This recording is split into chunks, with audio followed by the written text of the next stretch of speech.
Hey guys, I'm Dimension Jumper and today I'll be reviewing Broken Sword Shadow of the Templars, the Director's Cut, which was released back in 2009 for the DS.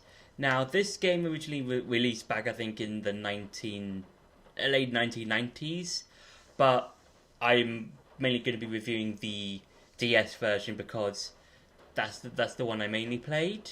That's the one I had as a kid, and this game is basically a sort of murder mystery turned into sort of shadowy organization type of plot, in the sense that at the start of the game you find out that someone has been murdered, and this devolves or evolves, depending on how you look at it, into finding out about this shadowy organization trying to, from what I remember, trying to create or reforge this broken sword, and it involves the Templars, from what I remember.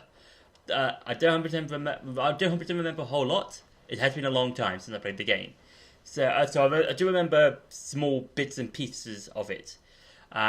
So you're these two characters, and one is like, I think, an American tourist just walking around Paris, just on vacation. The other one is a French investigator, and they just happen to kind of bump into each other during one of the murders, and then you play the game as both of them. Sometimes you might play as one character, and then another part of the game you play as the other character.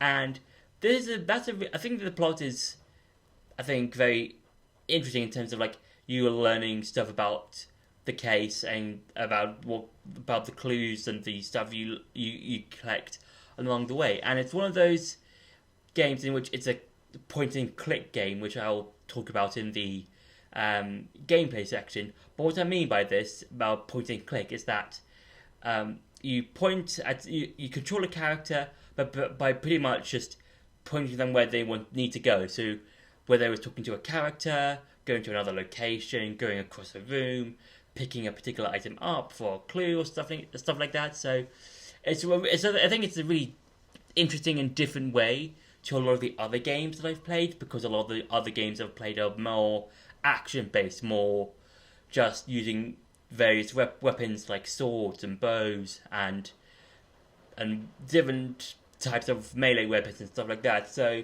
this game it's very different when it comes to when it comes to the gameplay, because it's more slowing down and just looking at every single bit of clue around you and just figuring out what you need to do to progress. And yeah, I think this game is really, it's just a nice game to, like, if you wanted to have like a murder mystery type of game, just have some fun with this one. And I remember playing it on my DS a lot, because I had it, and yeah, I think it was really fun. And now it's time for some gameplay. So when it comes to other point and click based games, Broken Sword Shadow of the Templars is no different, because you basically just tap. It's basically one of those games where you tap a certain direction, and the character will go in the direction that you pointed at. And also, when you're given something to do in a particular area, like this police station right here, you can be given certain prompts. So, for example, with this police officer, you can be given the chance to talk to him.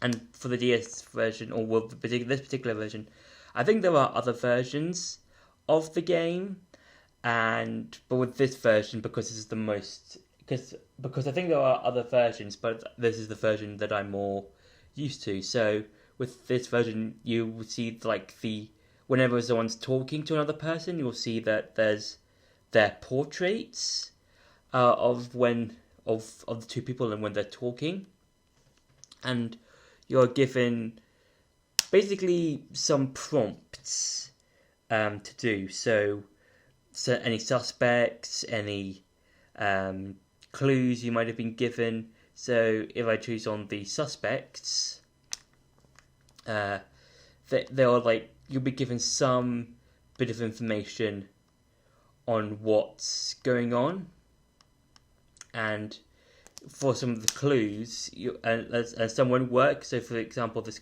card, it's not really useful. So, if you can see here, it's not really useful for the investigation. But if you choose something like the red nose, there we go, it's more useful because it's kind of a important clue on how to not improve, but carry on the story, that sort of thing. So yeah, that's basically everything when it comes to like talking to people. And for the map, it's kind of, I mean, it's very basic. It's just, I think it's, as an overworld map for something like this, it's okay. And I do like how you can go to like the various locations and stuff like that. So let's go here. So now I'm being given like now I'm in a totally different location and stuff like that, and I can just walk in and stuff like that. So yeah, so that's been it for the gameplay. Now it's time to go back to the review. So when it comes to some of the puzzles in the game, in the game, all of them vary. Like I remember one of them. I think during the early parts of the game, you have to go through a secret locked door, and I think you have to squish like a particular item you have in your inventory. And I think there's two similar puzzles, or one puzzle that you do twice, in the sense that it's this cipher thing you have to do, and you have to like match all of the letters to the different symbols or something like that, if I remember.